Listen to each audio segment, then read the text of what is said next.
Finally, I mentioned the importance of it not being an obligation imposed by law. Pensions are not salaries. This case from the 3rd District 3 weeks ago said, you have a choice whether to give a pension or not. You have a choice what level the pension is on. You have a choice whether to make it retroactive. If you have a choice, it's not an obligation imposed by law to give a pension. Therefore, it's not imposed by law, which was the final exception to debt limitation. Therefore, this is one of the 3 theories under which we believe this is unconstitutional. The second theory is a gift of public funds. And let's look at the language, Article 16, Section 6. Are you then saying salaries are imposed by law? Yes, there's a case, Compton Community College District, that directly holds that.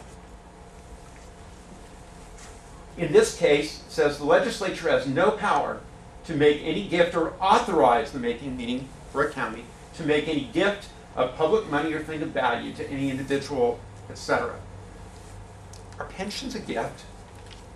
Well, in 1938, the courts held that a pension is a gratuity, a gift, when it's granted for services that were previously rendered and which at the time that they were rendered gave no rise to a legal obligation. Let's walk through that. In this case, the AOCDS contract, the pension was granted for work done in the years before June 28, 2002, however long back an employee happened to be working. And the work that was done in those years was done under prior contracts that only gave rise to an obligation to pay no more than 2% pension benefits. The contract said, if you work, then for every service year you're going to get 2%. So there's no legal obligation to pay more than that. So when the work was done by them, there's no legal obligation to give them another 1% per year in pension benefits.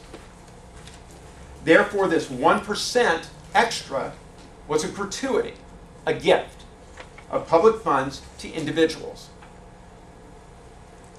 Case law has shown that every retroactive increase, whether it's salary, pension, any kind of benefits, where the employee worked under a definitive contract for a specified compensation, has been stricken down as an illegal gift.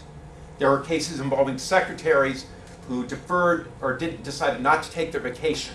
Then at the end of the time said, I now want all my vacation that I declined for 20 years. Were those stricken down just because of this one 1938 case? No, they were stricken down under the constitutional provision, Article 16, Section 6, that interpreted it. This case is a good case because it literally involved a pension or an attempt to get a pension that at the time was not being earned by that particular public safety employee.